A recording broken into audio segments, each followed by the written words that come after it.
Pékin tire la sonnette d'alarme. Cela fait 5 jours que les manifestations paralysent l'aéroport de Hong Kong.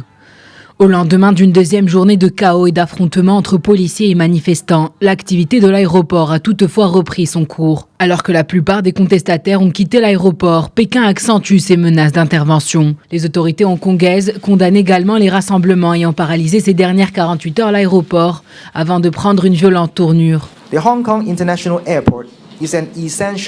L'aéroport de Hong Kong est un hub international du transport aérien. L'année dernière, il a transporté plus de 7 millions de passagers dans le monde.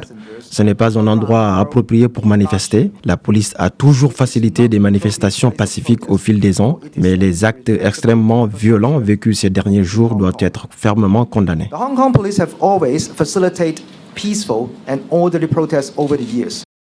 La mobilisation constitue un défi inédit pour le gouvernement central chinois.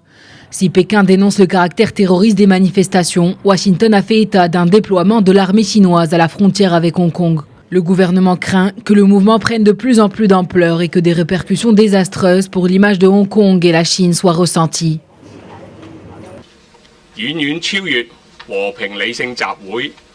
Ces manifestations sont allées bien au-delà d'un rassemblement pacifique et rationnel.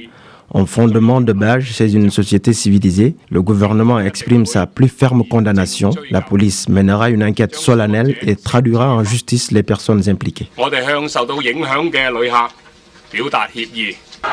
En 10 semaines de mobilisation, Hong Kong a vu défiler des millions de protestataires dans les rues jusqu'à l'occupation de l'aéroport international où des centaines de vols ont été annulés. Né début juin du rejet d'un projet de loi hongkongais autorisant les extraditions vers la Chine, les revendications se sont depuis considérablement élargies pour dénoncer le recul des libertés et les ingérences de la Chine à Hong Kong.